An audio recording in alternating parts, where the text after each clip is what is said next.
手脚冰冷是血液不循环的现象，也会造成感冒的增加或者是免疫力的下降。今天很高兴邀请到养生专家陈朝忠医师来到我们节目现场。陈医师你好。丹你好，还有全球的观众朋友大家好。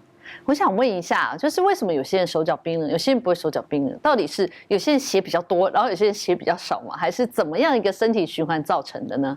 手脚冰冷基本上有4个原因造成的。第一个是可能他的心脏的功能不太好，他的血液的一个推动，出现了问题。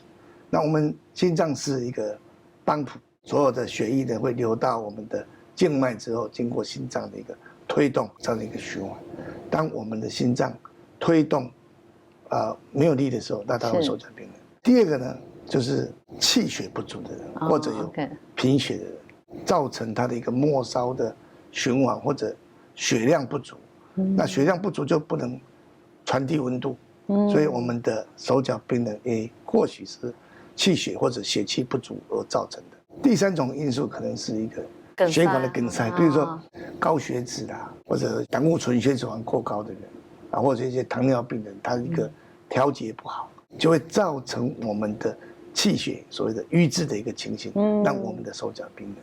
那第4类就是我们交感神经的调节啊，其实我们身体有一个很重要的叫做交感神经，因为我们的交感神经会调节我们的体温，当我们身体觉得冷的时候，它要增加热量把血送到末梢。那当然如果说身体太热，它就要散热，这个是我们交感神经的调节。所以综合来看呢，这4种的因素呢，会让我们产生所谓的手脚冰冷的一个问题。那在中医里面呢，其实我们对于手脚冰冷，我们叫做这个四肢厥冷。厥呢是昏厥的厥，对，或者四肢逆冷。主要来自于气血不足，像我们身体的一个阳气没办法送达我们的一个末梢。有没有哪些现成的汤品啊，或是药品可以让他们去做改善的呢？在中药里面呢，它有一个这个方剂的，叫做当归四逆汤。当归它本身有行气活血，而且有这个通阳的一个作用，对四肢逆冷它是有很好作用。那里面有像细心，有通草，桂枝，这个它本身都有一个活血、通血，而且通达末梢的一个循环。那第2个方我们常常会采用桂枝茯苓丸，主要是打通血管里面的瘀滞。桂枝茯苓丸对于女性朋友痛经呢的一个治疗会非常常用。为什么会痛经？是因为我们生理期接近的时候，这个子宫里面的血通不过，或者它瘀滞在里面。那桂枝茯苓丸呢，它本身是可以活血化瘀的作用。第3个就是所谓的当归芍药汤。当归芍药汤它本身类似四物汤，它有补血、养血、活血。芍药它本身有滋阴敛阴的作用。那我们这个四肢病人大概都是来自于很多的血不足，所以当归芍药汤它是一个有很好的一个疗效。最后这个就是温经汤了。温经汤就是对于这种寒性体质的人，尤其是女性朋友了这种月经的疼痛，而且带手脚冰冷，脸色黄白，就说她觉得再怎么穿衣服都会觉得很冷的或者说她每次的生理期来了都痛得不得了的这种温经汤的事情的。那今天呢，医师也要为各位观众朋友介绍呢茶饮。这个茶饮叫做桂圆姜枣茶。你看姜枣这2味呢，其实在我们中药的一个配方里面，10个方子里面大概7个方子都会用到。那另外还有一个龙眼肉，这3个药加起来就有温热的作用，针对手脚冰冷呢是一个非常好的一个茶饮。那另外这里有个红糖，这个红糖呢就是说它本身的性质呢都属于比较温热，而且它有滋阴养血的一个作用。所以这个桂圆姜枣茶里面的选的这个食材呢，都是对于手脚冰冷的最好的。那当然不只是所有冬天如果是常常有手脚冰冷的人呢，不包括女性朋友、男性朋友都是可以来使用。那在冬天或者是手脚冰冷，有些人就说，是不是那个也可以用艾灸的方式让身体暖起来？艾灸这个是中医的一个非常神奇的一种这个养生的一个疗法。我们都说针灸，我们到了中医医院或中医诊所去大部分都会看到医生拿着针刺到我们的穴道里面，达到一个气血调和或者一些止痛活血的一个作用。但是实际上，针是针刺，灸也是中医的一种很重要的一个疗法。它主要是借由这个艾草它燃烧的时候，它会产生一定的一个波长跟能量，借由热力贯穿到我们体内，而达到刺激穴道。那基本上我们针是一种泄气，灸呢是一种补气的一个作用。所以我们像手脚冰冷的话，用艾灸来做一个体质的调整非常好。那但是因为我们身体上那么多的穴道呢，那我们到底要灸哪里？简单又容易找得到的穴道，我们就灸我们的神阙，它是我们的一个非常重要的穴道，它是联络着我们母亲跟胎儿之间最重要的一个管道。神阙它本身先天之气后天之气都有一个不一样。那艾条本身呢，可以深入我们的体内，而且达到改善我们体质、驱除寒冷的一个作用。那我们在使用这个艾灸的时候，我们可以用一个灸筒。这个灸筒呢，它有一个聪明的设计呢，避免我们被烫到。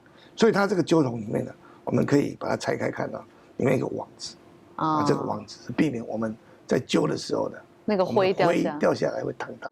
但是我们在使用这个艾灸的时候，一个要特别注意的其实艾灸在点火的时候，它不容易点得着，但是点着以后呢，又不容易熄灭，所以我们在使用完毕以后要注意让它确实的熄灭以免发生危险。那我们先点着以后呢，我们再把它放进来的时候，调整到适当的一个高度，它会从旁边呢冒出那个烟气。那这个是一个非常方便好用的。如果说我是放在我的手肘，那就直接这样就好了。就是那一根可以拆下来，对不对？那如果说我是要灸我们的这个肚脐的时候，当然这样可能不太方便，可能要平躺可以垫一个毛巾。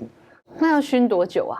通常我们在艾灸的时候都会15分到20分钟。艾灸它本身它有补肾温阳，那让我们的气血通畅的作用。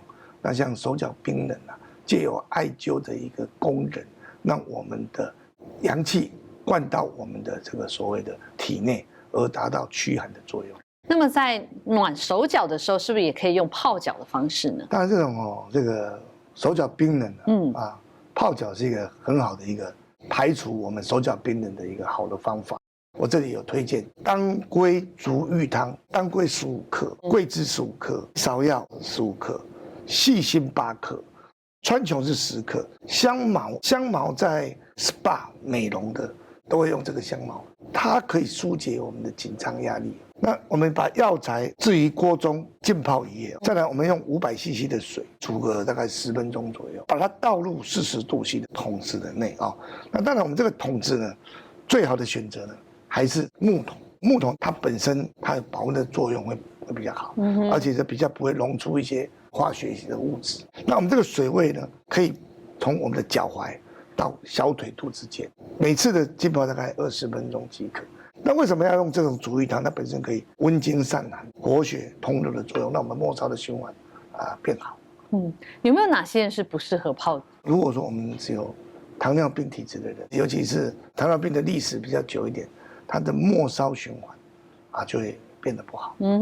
再来就是说你皮肤上呢，它有伤口的，烂掉的啦，或者溃疡的啦，这些我们当然要小心。如果说有皮肤的过敏因为它已经皮肤过敏有脱皮的或者有伤口的，你泡脚之后，它可能在伤口的照顾上要特别小心。当然，这个泡脚还有一个好处，就是说，如果说你这个是睡眠睡不好的，泡脚以后身体我们的气血做一个调整，因为温度到脚的时候，那我们脑部的血流呢也会往下，所以我们的气呢会往下调整。